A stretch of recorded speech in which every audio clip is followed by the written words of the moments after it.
Ma stratégie, elle a pas trop changé. J'ai toujours eu la philosophie de faire une stratégie, je dirais, de l'utile à l'agréable. Comme je suis un passionné de chasse, j'irai aménager toute l'exploitation pour la petite faune sauvage et donc essayer de recréer le milieu naturel pour les populations de perdrix et de lièvres.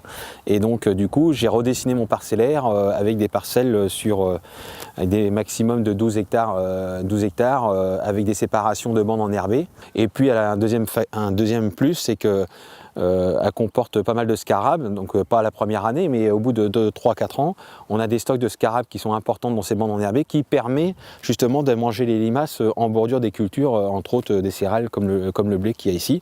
Donc ça m'évite de mettre de l'anti-limace à forte dose sur l'exploitation. J'en utilise très peu d'anti-limace sur une année.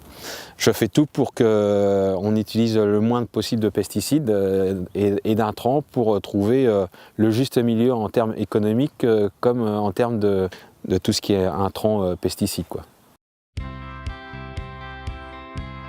Alors, ma stratégie aujourd'hui, c'est une exploitation donc, qui fait 100 hectares et qui est labourée à 100%.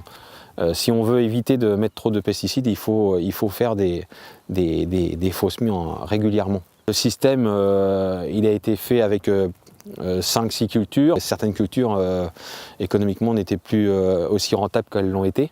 Donc du coup, j'ai pris d'autres cultures à la place, donc j'ai changé. Alors depuis 3-4 ans maintenant, j'ai investi un automoteur qui, par rapport à ce que j'avais avant, on peut travailler plus facilement le soir, la nuit. Et c'est un appareil qui peut, en instantané, faire jusqu'à 60 hectares à l'heure. C'est ce qu'il faut pour notre système, avoir une force de frappe rapide quand il y a besoin d'intervenir avec les produits phytosanitaires. Je suis à peu près 50% de moins en termes de quantité de phytosanitaires par rapport à mes voisins qui sont autour de l'exploitation. Il faut quelques années quand même, et au bout de quelques années, on a le résultat, c'est que oui, les chiffres parlent. L'exploitation dégage du revenu. Et une anecdote, ma comptable me dit mais monsieur Pétillon, vous avez dû perdre des factures, vous n'avez pas dû donner toutes les factures de phyto parce qu'il m'en manque. Et je dis non, tout est là. Et donc elle a été très surprise de voir une quantité de phyto ramenée à l'hectare qui était aussi faible sur l'exploitation par rapport à la clientèle du centre de gestion qui est la S27. Voilà.